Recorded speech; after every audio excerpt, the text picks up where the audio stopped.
ओम शांति।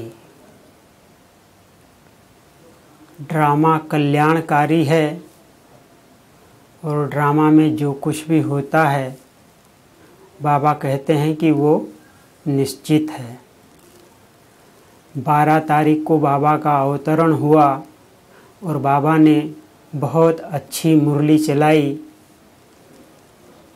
कि अखंड महादानी बनो तो समस्या के समाधान स्वरूप बन जाएंगे और रूहानी स्नेह का अनुभव करो। कल मेडिटेशन हॉल में सूरज भाई जी का क्लास होना था, लेकिन किन्हीं कारणों से नहीं हो पाया। तो हमको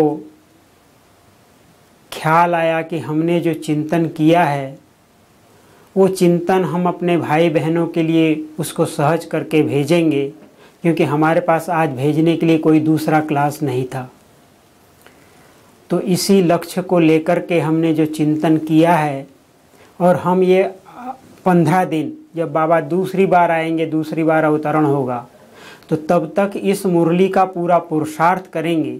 और हम जिस तरह से पुरुषार्थ करेंगे और जिस तरह से हमने चिंतन किया है, तो इसका भी लाभ हमारे भाई बहनें ले सकें। इसी शुभ भावना से हम ये चिंतन तैयार कर रहे हैं और आप सबकी सेवा में भेज रहे हैं। कई भाई बहनें, जब हमने पहले भी कुछ क्लासेस अपने चिंतन की भेजे थे, बहुत खुश हुए थे और हमें बहुत प्रोत्साहित किया था।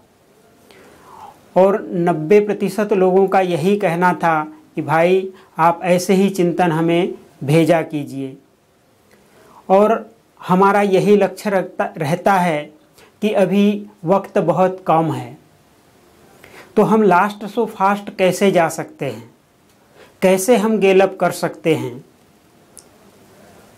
तो ज़्यादा विस्तार में न जाकर के ज्ञान की सार की बातों का ही हम चिंतन करते हैं और उसको अपने पुरुषार्थ में लाते हैं, और उस पुरुषार्थ से हमारी बहुत उन्नति होती है। तो यही बातें हम अनुभव अपने भाई बहनों को भी बताना चाहते हैं कि कहते हैं कि पोथी पढ़ पढ़ जग मुआ, पंडित भया न कोय, 2.5 अक्षर प्रेम का, पढ़े सो पंडित होय। कि हम ये कि हमको बहुत ज़्यादा ज्ञान हो और हम बहुत कुछ पढ़ते रहें, दुनिया भरे का संसार का सारा ज्ञान हो, तो ही हम संपूर्ण बन सकेंगे या हम उच्च पद पा सकेंगे, ये बात नहीं है। यज्ञ की स्थापना से लेकर के अभी तक के जिन आत्माओं ने भी पुरुषार्थ किया है, तो बाबा ने जो यथार्थ ज्ञान सुनाया है, आत्मा का ज्ञान, परमात्मा का ज्ञान, कर्म की गुह्य गति का ज्ञान, ड्रामा का ज्ञान, और उसी ज्ञान को सहज रीति से, सिंपल रीति से अपने जीवन में अनुभव लाते हुए उन्होंने अपने श्रेष्ठ पद को प्राप्त किया है। तो इसीलिए हमारी ये शुभ भावना है कि ज़्यादा मन को भटकाने में और ज़्यादा विस्तार में न जाकर के कि हम अपने बाबा की साकार मुरली और अव्यक्त मुरली को अपने पुरुषार्थ का आधार बनाएं। और बाबा ने कहा है कि जो मैं सुनाता हूँ, जैसा सुनाता हूँ वैसा ही सुन करके वैसा ही दूसरों को सुनाएंगे, वैसा ही पुरुषार्थ करेंगे, वो उच्च पद पाएंगे। यदि अपनी कोई मिलावट करेंगे तो वो उससे उच्च पद नहीं पाएंगे, खुद भी उच्च पद नहीं पाएंगे, दूसरों को भी उच्च पद नहीं दिला सकेंगे। क्योंकि हम भी बहुत सारी क्लासेस सुनते हैं, क्योंकि सुनना इसलिए पड़ता है कि जब सुनेंगे तभी हम दूसरों को समझा भी सकेंगे, लेकिन वो केवल समझने के लिए है, सुनने के लिए। हाँ, बाहर का भी ज्ञान आपको चाहिए, तब आप बाहर के दुनिया के लोगों को आप समझा सकेंगे उन्हीं के ज्ञान के द्वारा, लेकिन वो केवल समझ तक है ज्ञान। लेकिन हमारे पुरुषार्थ के लिए और हमारी धारणा के लिए तो केवल शिव बाबा द्वारा सुनाया गया ज्ञान ही सत्य ज्ञान है। जैसे एक क्लास हमने सुना था योग निद्रा वाला, और उस योग निद्रा में कुछ बातें तो बताई गई थी, लेकिन उसमें रिलैक्सेशन बताया गया था। कई आत्माओं ने कहा कि भाई ये रिलैक्सेशन से हमको बहुत अच्छा अनुभव हुआ, लेकिन हमारा ये अनुभव है कि जब हम रिलैक्सेशन करते हैं तो रिलैक्सेशन करते करते तो हमारे बुद्धि में हजारों संकल्प चल जाते हैं और हमारे जो मन और बुद्धि पता नहीं कहाँ कहाँ भटक जाते हैं। तो हमने उसके लिए एक सहज पुरुषार्थ किया है कि मैं लाइट हाउस माइट हाउस आत्मा हूँ, मैं लाइट हाउस माइट हाउस आत्मा हूँ, मैं लाइट हाउस माइट हाउस आत्मा हूँ। और सारे शरीर में लाइट और माइट को प्रवाहित करो और ये समझो कि मैं पूरा लाइट का हो गया है मेरा शरीर। और आप देखो ये अभ्यास करते करते आप इतने हल्के हो जाएंगे, आपके संकल्प इतने शांत हो जाएंगे और आपको गहरी नींद हो जाएगी। हम ये इसलिए बात कहते हैं कि ये बाहर की दुनिया के लोग तो द्वापर से ये सब कुछ सिखाते आ रहे हैं, लेकिन उससे समाधान नहीं हुआ। तब शिव बाबा को अवतरित होना पड़ा और अब बाबा आकर के वो सहज रीति से सहज ज्ञान हमें सिखा रहे हैं, क्योंकि हमारा जो बीज है वो संकल्प है। जब तक हम अपने संकल्पों के ऊपर कंट्रोल नहीं करेंगे, हम किसी भी परिस्थिति और स्थिति और बीमारी और रोग और अन्य किसी भी बात पर हम कंट्रोल नहीं कर सकेंगे। तो हमको बीज को पकड़ना चाहिए और बीज को पकड़ के जब हम पुरुषार्थ करेंगे तो हम बहुत तीव्र पुरुषार्थ कर सकेंगे, हम लास्ट सो फास्ट जा सकेंगे। कि बाबा ने अभी वाली मुरली में कहा कि अभी लेट का बोर्ड लगा है, टू लेट का बोर्ड नहीं लगा है। वैसे 2 साल पहले बाबा ने जब एक मुरली चलाए थे डायमंड हॉल में, तभी इशारे में कह भी दिया था कि टू लेट का बोर्ड लग गया। लेकिन फिर भी बाबा कहते हैं कि अभी भी वक्त है, अभी भी 2 ही नंबर आउट हुए हैं, बाकी आउट नहीं हुए हैं। और मान लो 8 रतन बन भी गए होंगे, फिर भी हमको एयर कंडीशन में आने का अभी भी चांस है। 100 रतन 108 रतन जो फैमिली है, रॉयल फैमिली, हम उसमें भी अभी भी आ सकते हैं। तो उसके लिए हम बहुत तीव्र पुरुषार्थ कर सकते हैं। तो उसके लिए जो बाबा ने मुरली चलाई कि स्नेही बनो, अखंड महादानी बनो, तो निर्विघ्न और सफलता मूर्त बन जाएंगे। तो उसके ऊपर ही हमने चिंतन किया है। तो बाबा ने कहा कि तुम बच्चे जो है बाबा के स्नेह के कारण तुम यहाँ पर भाग भाग कर आ गए हो और बाबा से मिलन मना रहे हो। और बाबा भी बच्चों के प्यार में वतन छोड़ करके इस साकार वतन में आते हैं। आप प्रभु प्यार के पात्र बच्चे हो, प्रभु स्नेह के पात्र बच्चे हो। कभी स्वप्न में भी नहीं सोचा होगा कि हम भगवान के प्यार के पात्र बन जाएंगे, लेकिन हमने भी भगवान के प्यार को प्राप्त किया है। और हमसे पहले भी जो हमारे वरिष्ठ भाई बहनें हैं, दादियां हैं, जिन्होंने यज्ञ की स्थापना से लेकर के अभी तक जिन्होंने परमात्मा स्नेह और पालना का अनुभव किया है, उनके क्या अनुभव होंगे, उनका कितना भाग्य होगा, उनका कितना नशा होगा उनमें। तो जब हम परमात्मा बाहर की दुनिया में लोग कहते हैं कि केवल आत्मा का साक्षात्कार कर लिया, पर ज्योति बिंदु का साक्षात्कार कर लिया तो उसकी बड़ी महिमा होती है, लेकिन यहाँ तो घंटों घंटों स्वयं भगवान साकार रूप में आकर के बैठ करके हमें ज्ञान देते हैं, हमें पालना देते हैं, हमें प्यार देते हैं, हमें रूहानियत सिखाते हैं। तो हमारा कितना बड़ा भाग्य है। तो हमको इस नशे में स्थित हो जाना चाहिए। ये रूहानी नशा हमारे अंदर ऐसा समा जाना चाहिए तो जिससे हमारा प्यार परमात्मा से लगा रहे। बाबा ने भी कहा कि तुमको बच्चों को सर्टिफिकेट है कि तुम्हारा जो स्नेह है वो अटूट है, वो टूटने वाला नहीं है।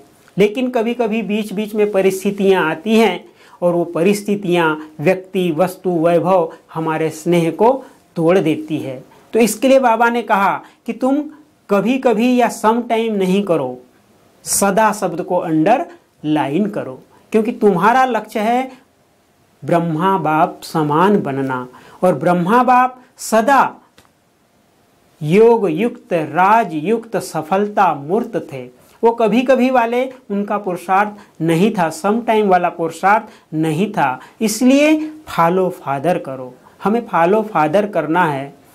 तो जो भी बातें हमारे स्नेह को कम करने वाली आती है, रुकावटें पैदा करती है, तो उसको ध्यान में रखते हुए हमको शिव बाबा से, ब्रह्मा बाबा से, ब्राह्मण परिवार से अटूट स्नेह रखना है।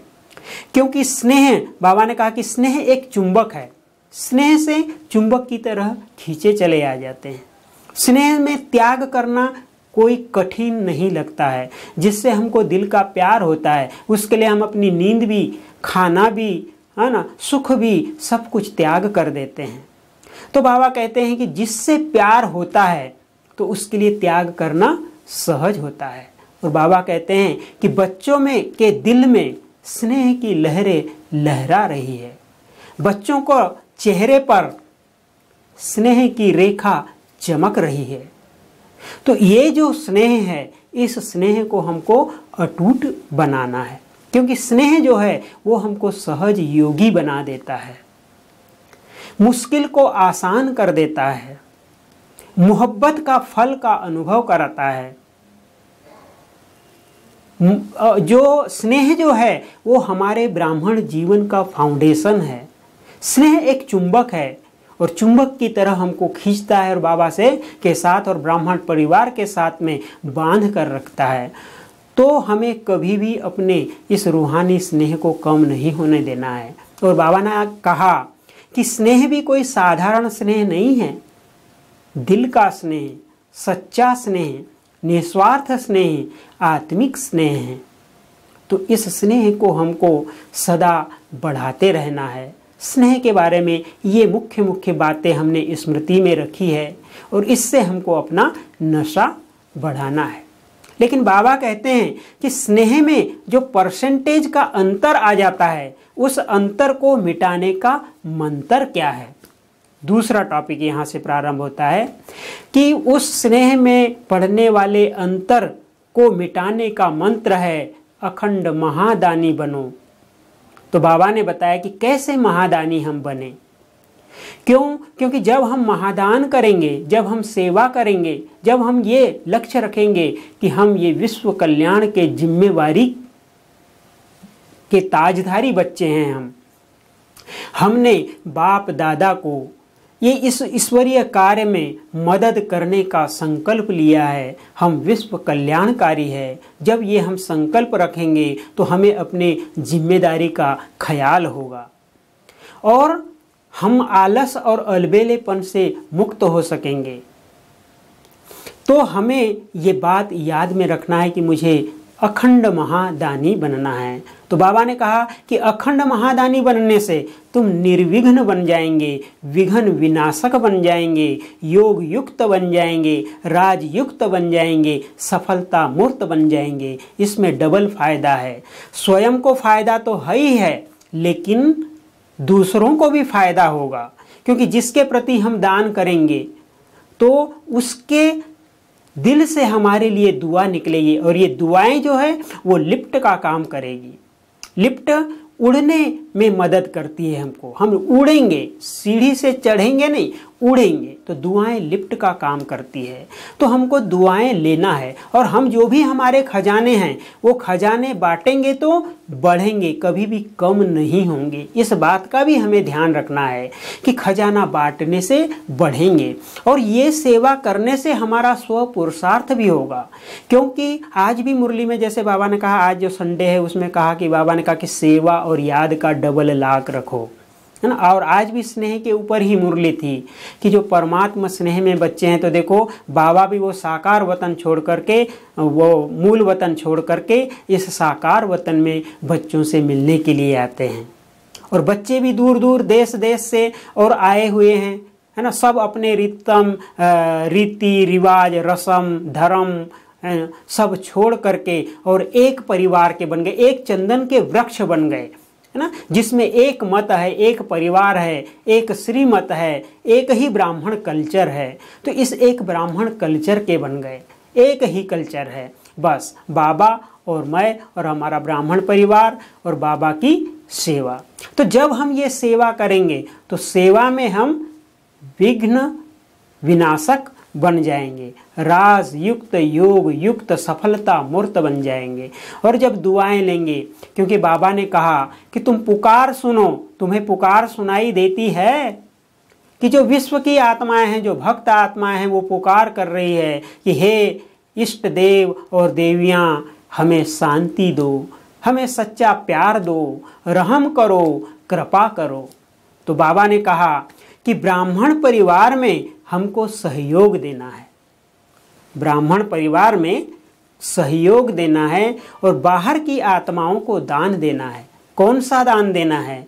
तो बाबा ने बताया, इस बात को बहुत अच्छे से अंडरलाइन करेंगे, यही हमको प्रैक्टिकल अभ्यास करना है कि एक तो अपने स्नेह को बढ़ाना है, दूसरा अपने कर्तव्य की स्मृति में रखना है कि हमारा कर्तव्य क्या है। तो हमको नशा बढ़ेगा, हमारे अंदर उमंग उत्साह आएगा, हम पुरुषार्थ भी कर सकेंगे और सेवा कर सकेंगे। तो बाबा ने कहा कि मनसा के द्वारा शक्तियों का दान करो।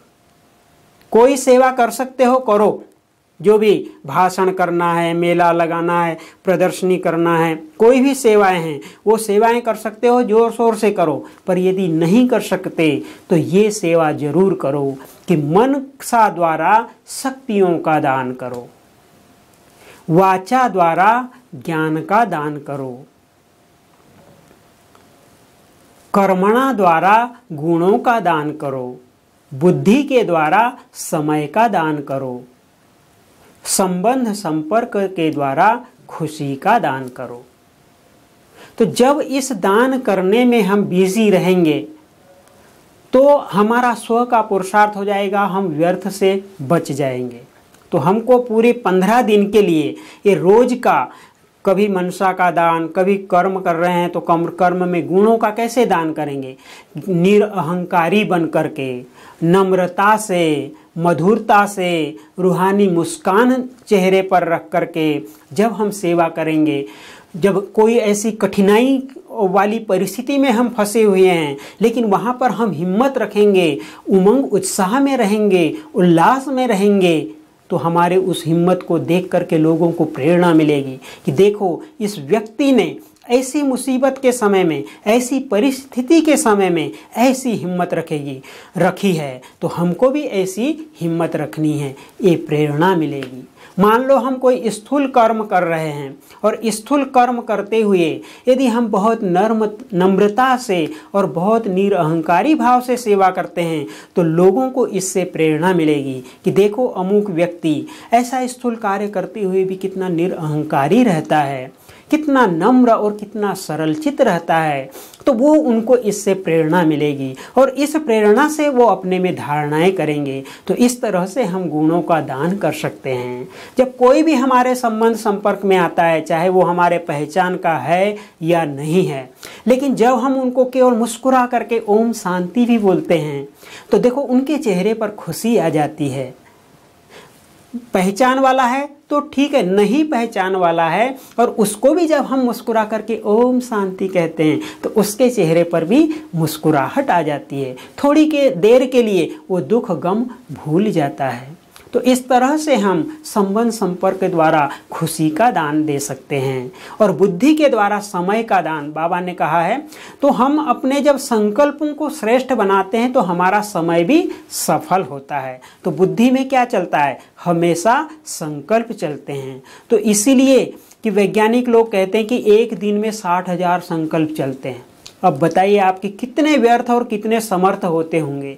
तो हमको इतना संकल्पों पर ध्यान रखना है और अपने संकल्पों को समर्थ बनाना है।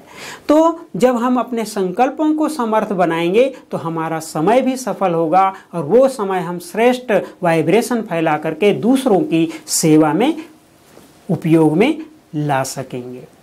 तो जब हम ऐसी सेवाएं करेंगे, और बाबा ने कहा कि अब जो सेवाएं हैं उस सेवाओं में हमको नवीनता लानी है। तो नवीनता क्या लानी है, ये तीसरा टॉपिक है।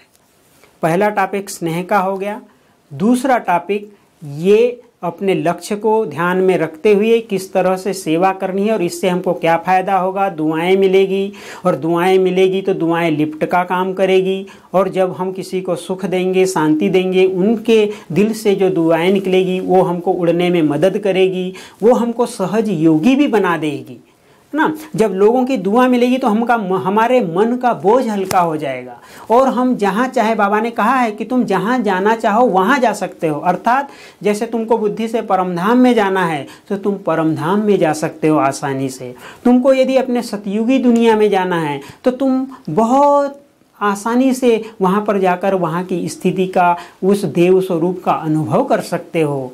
तुम अपने फरिश्ता स्वरूप का अनुभव कर सकते हो, अलग अलग स्थितियों का डबल लाइट रूप का अनुभव कर सकते हो। ये दुआओं की लिफ्ट तुमको काम आएगी और तुम इससे सहज योगी बन जाएंगे। जो योग लगाने में कठिनाई होती है, योग लगाने में हमें बहुत भारीपन होता है, योग नहीं लगता है, मन एकाग्र नहीं होता है, ये जब हम सेवा करेंगे और उसकी दुआ मिलेगी तो हमारे इस समस्या का अपने आप समाधान हो जाएगा। तो इसलिए बाबा ने कहा है कि तुम ये सेवा करने से विघ्न विनाशक और समाधान स्वरूप सफलता मूर्त बन जाएंगे। तो हमको ये बात का ध्यान रखना है। तीसरा जो टॉपिक है, बाबा ने कहा कि तुम जो पीस ऑफ माइंड की सेवा या और जो भी सेवा या प्रदर्शनी या मेला या कॉन्फ्रेंस जो भी आप सेवाएं करते हो, ये सब भी सेवाएं अच्छी है, पर इस सेवा में क्या करना है कि जो भी लोग आपके सामने आते हैं उनको पीठ दे करके अनुभव कराओ। अर्थात जैसे वो जाते हैं फिर से उनसे संबंध संपर्क बनाए रखें, उनको स्नेह मिलन करके और किसी तरह योग के कुछ प्रोग्राम बना करके उनको हम अनुभव कराएं। और उसमें भी बाबा ने कहा कि हर गुण का आपको अनुभवी मूर्त बनना है। जब स्वयं अनुभवी मूर्त बनेंगे तो दूसरों को अनुभवी मूर्त बना सकेंगे। तो जैसे पहले भी हमने आपको बताया कि जब हम सेवा के स्थान पर होते हैं, गुण मूर्त कहाँ पर बनेंगे? जब हम कर्म क्षेत्र पर आएंगे वहाँ पर हम गुण मूर्त बनेंगे, गुणों का अनुभव कर सकेंगे। मान लिया जाए हम सेवा कर रहे हैं और किसी व्यक्ति ने हमको कोई सेवा के लिए जोर से बोल दिया, ए करो, ए यहाँ से ये उठा के, अरे तुमने ये नहीं किया, तो क्या होगा? वहाँ हमको अपमान फील होने लगा और हमारी स्थिति खराब हो जाएगी। लेकिन जब हम अपने को निरअहंकारी रखेंगे और सरल चित्त रखेंगे तो हमें वो गुणों का उस परिस्थिति में अनुभव होगा। तो ये हो गया गुणों का अनुभव। दूसरा, कर्म क्षेत्र पर ही हम शक्तियों का अनुभव कर सकते हैं कि जैसे मान लिया जाए कि किसी ने ऐसे शब्द हमको कह दिया जो सहन नहीं हो रहा है, अब पलट करके हम जवाब दे देंगे, लेकिन हम सहन शक्ति के अनुभवी होंगे तो हम उस बात को सहन कर लेंगे।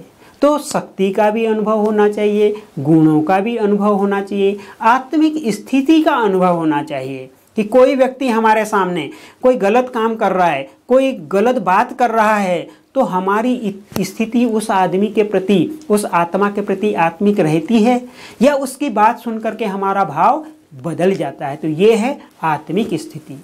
परमात्मिक स्थिति, तो जब हम आत्मा समझ करके और परमात्मा को याद करते हैं तो उस परमात्मा से सहज मिलन का हमको अनुभव हो जाए, तो वो है परमात्म स्थिति।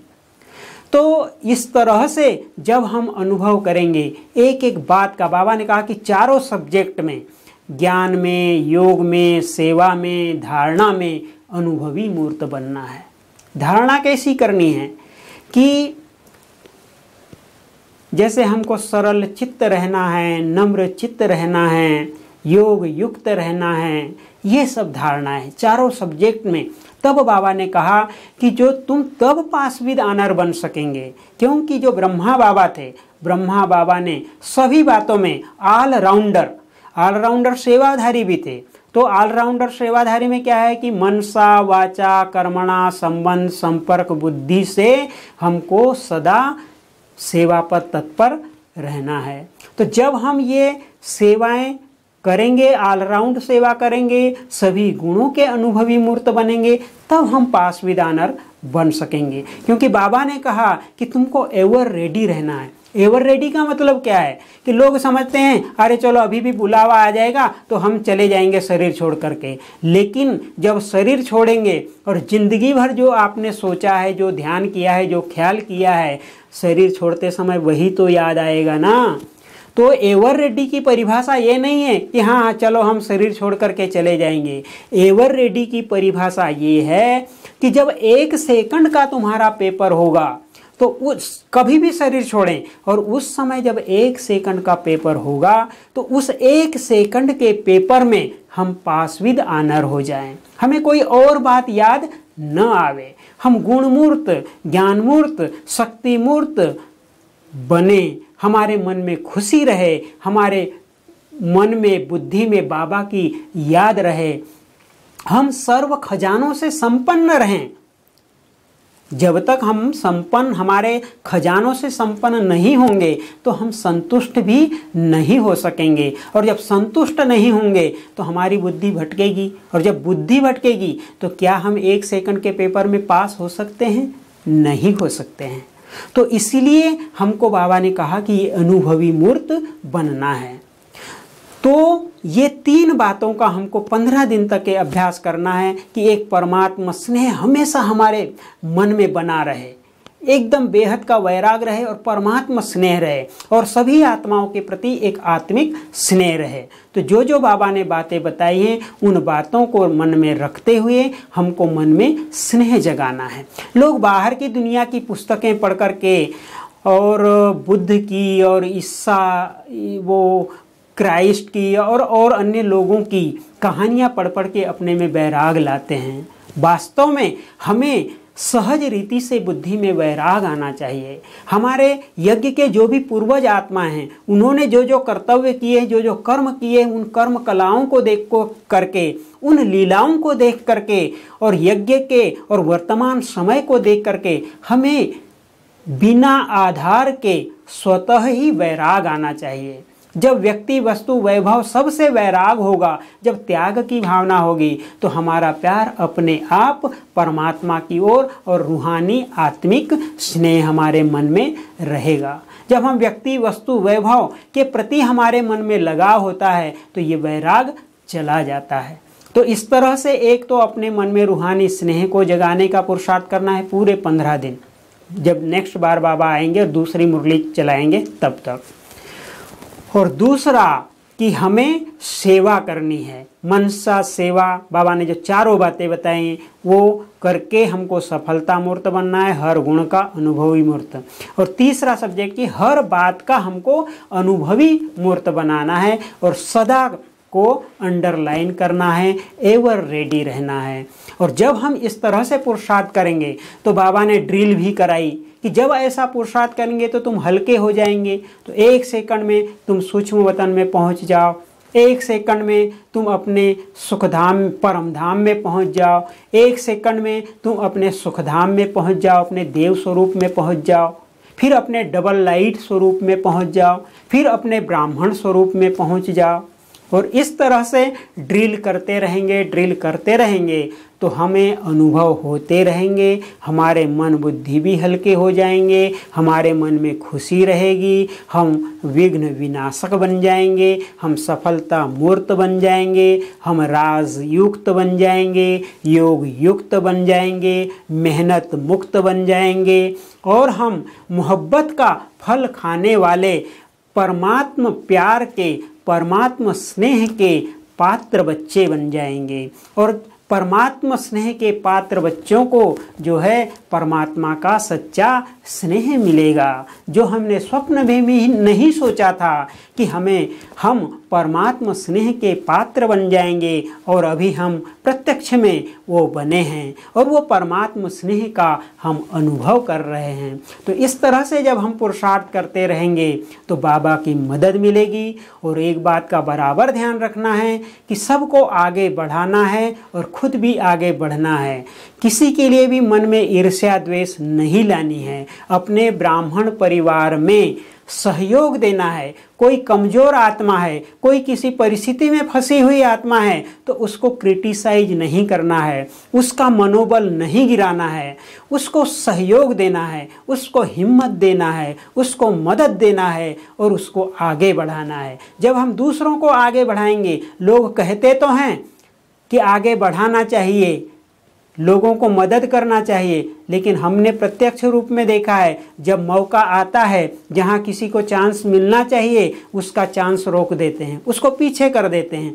जब तुम दूसरों को पीछे करेंगे तो खुद ब खुद पीछे हो जाएंगे और भगवान तीसरा रास्ता कुछ न कुछ निकाल देगा, वो आगे बढ़ते रहेंगे। जैसा हमारा लक्ष्य होगा वैसे हमारे अंदर लक्षण आते जाएंगे। बाबा ने इच्छा मात्रम अविद्या कहा है, लेकिन मेरा व्यक्तिगत अनुभव है कि कोई भी व्यक्ति इच्छा मात्रम अविद्या नहीं हो सकता। जैसे उदाहरण के लिए जानकी दादी के मन में संकल्प आया, दादी को भेजा गया विदेश, तो बाबा ने कहा कि तुमको वहाँ पर मिनी मधुबन बनाना है, और दादी ने संकल्प किया कि मुझे लंदन में मिनी मधुबन बनाना है, और दादी ने उसके लिए पुरुषार्थ किया, इतनी बाबा की फुलवारी तैयार की। तो क्या ये कोई इच्छा की गुलाम थी क्या? नहीं, ये श्रेष्ठ इच्छा थी, प्रभु प्रेम की, प्रभु पालना की, प्रभु के कार्य को सफल बनाने की श्रेष्ठ इच्छा थी। तो हमको भी अपने मन में श्रेष्ठ इच्छाएं जगानी है। जो कनिष्ठ इच्छाएं हैं, जो हमको धोखा देने वाली है, जो हमको गिराने वाली है, जो हमको पतन की ओर ले जाने वाली है, उन इच्छाओं को छोड़ना है, उनका त्याग करना है। लेकिन हम वो सूखे सन्यासी नहीं हैं। मन में इच्छा के बिना हम कुछ भी नहीं कर सकेंगे। आज जब तक हमारे मन में ये इच्छा जागृत नहीं होगी कि मुझे विश्व की आत्माएं, जो भटकती हुई आत्माएं हैं, जो दर दर ठोकरें खा रही हैं आत्मा, जो रहम की भीख मांग रही हैं, जो कृपा की भीख मांग रही हैं, जो स्नेह के लिए, जो शांति के लिए भटक रही हैं, उन आत्माओं को मुझे शांति का दान देना है, स्नेह का दान देना है, शक्ति का दान देना है। जब तक ये संकल्प शक्ति और इस इच्छा शक्ति को जागृत नहीं करेंगे तो क्या आप सेवा कर सकेंगे? क्या मैं सेवा कर सकता हूँ? नहीं कर सकता हूँ। तो हमारे अंदर में ऐसी श्रेष्ठ दृढ़ इच्छा शक्ति होनी ही चाहिए। शरीर छोड़ने तक भी, अंत समय में भी, देखो अंत समय तक भी हमारे मन में ये इच्छा होनी चाहिए कि मुझे कर्मातीत बनना है, मुझे कर्मातीत बनना है। जब तक हमारे अंदर ये दृढ़ इच्छा शक्ति नहीं होगी तो क्या हम कर्मातीत अवस्था को प्राप्त कर सकते हैं? जिन आत्माओं में दृढ़ इच्छा शक्ति नहीं है वो आत्माएं अलबेली है, वो आत्माएं आलस्य के वशीभूत है, वो आत्माएं विज्ञान के साधनों के वशीभूत हो गई हैं।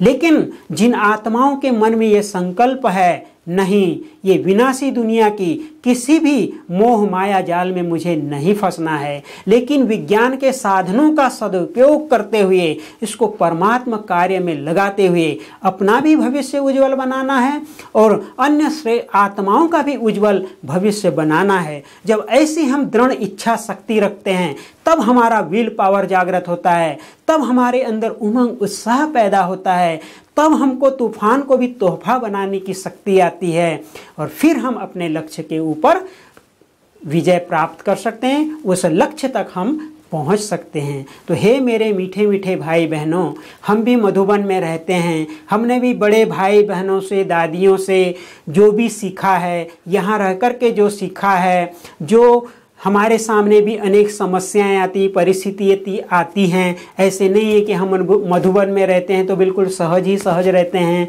अभी का वर्तमान आपको एक मैं अनुभव सुनाऊं कि मैं 1 महीने से बुखार और सर्दी से बहुत परेशान रहा, लेकिन वो परेशान मुझे परेशानी नहीं लगी। और उसका देखिए कि मैं जब बुखार आता है मैं दवाई नहीं खा सकता हूँ। मैंने कुछ दिनों तक खाना भी मैं ठीक ढंग से नहीं खा पाया, मैं कोई टॉनिक वगैरह भी नहीं ले सकता हूँ। मैं कुछ भी लेता हूँ मुझे एसिडिटी ही होती है। ये एक मुझे वरदान कहो या श्राप कहो, भगवान के द्वारा मिला हुआ है। मैं तो इसे वरदान ही मानता हूँ क्योंकि यही वरदान मुझे अनुभव कराता है और मुझे बड़ा साइलेंस का वो बहुत ही अच्छा अनुभव है। और मैंने पूरे 1 महीने तक इस साइलेंस की शक्ति का अनुभव किया और पूरा अमृत वेला मैंने बराबर किया, अपनी सेवा बराबर की, रात की सोने तक के सब कुछ अपनी दिनचर्या मैंने बराबर। लेकिन जब जब भी मुझे समय मिला और मुझे आवश्यकता महसूस हुई, मैं एकदम डीप साइलेंस में जाता था और डीप साइलेंस का अनुभव करता था और अपने आप में शक्तियों का अनुभव करता था और मैंने बुखार को और सर्दी को ऐसे ही हटा दिया। तो ये बाबा का मुझे अनुभव हुआ, तो मैं भी आपको ये अनुभव से अनुभवी बनाना चाहता हूँ कि देखो साइलेंस की शक्ति और पवित्रता की शक्ति सारे संसार की सर्व शक्तियों में श्रेष्ठ शक्ति है। इस शक्ति के बल पर हम असंभव को भी संभव कर सकते हैं। अभी भी आप देख रहे होंगे कि मेरे चेहरे पर भी बहुत थोड़ी सी कमजोरी या थोड़ा वो दिखाई दे रहा है, लेकिन देखो बोलने में वो थकावट नहीं है। क्यों? क्योंकि मैंने पूरे समय साइलेंस की शक्ति का अनुभव किया है, पवित्रता की शक्ति का अनुभव किया है, वही गहन योग की शक्ति का अनुभव किया है और जो है अभी मेरा स्वास्थ्य दिनों दिन ठीक होते जा रहा है। अब मैं सिंपल साधारण भोजन करता जाता हूँ, थोड़े दिन में फिर से मेरे अंदर शक्ति आ जाएगी और बहुत अच्छा स्वास्थ्य हो ही जाएगा। तो इस तरह से जो है समस्याओं का हमको भी सामना करना पड़ता है। लेकिन जो हमने बड़ों को देखा है, जो बाबा ने मुरलियों में ज्ञान सुनाया है, उसको हम अपने जीवन में अप्लाई करते हैं और जो है सफलता मूर्त बनते जा रहे हैं। तो हम भी अपने घर गृहस्थ में रहने वाले भाई हैं, बहनें हैं, माताएं हैं, कुमार हैं, कुमारियां हैं, जो भी हैं, हम सबको यही शुभ भावना से ये अपना अनुभव प्रेषित कर रहे हैं कि आप लोग भी, मेरा तो एक शिव बाबा दूसरा न कोई, आप ये लक्ष्य अपना करके देखिए और आप कैसे विल पावर वाले हो जाते हैं। आप इतने शक्तिशाली बन जाएंगे कि आपको कोई समस्या नहीं लगेगी। तो 15 दिन तक हम इस मुरली के जो ये पॉइंट है, जिस तरह से मनसा सेवा करना है, वो अभ्यास करते हुए पूरे 15 दिन हम अभ्यास करेंगे। और रोज की भी जो मुरली होगी, उस मुरली से भी मुख्य 4-5 पॉइंट लेकर के हम पुरुषार्थ करते रहेंगे। तो हम बहुत तीव्र पुरुषार्थ कर सकेंगे और लास्ट शो फास्ट जा सकेंगे। ओम शांति।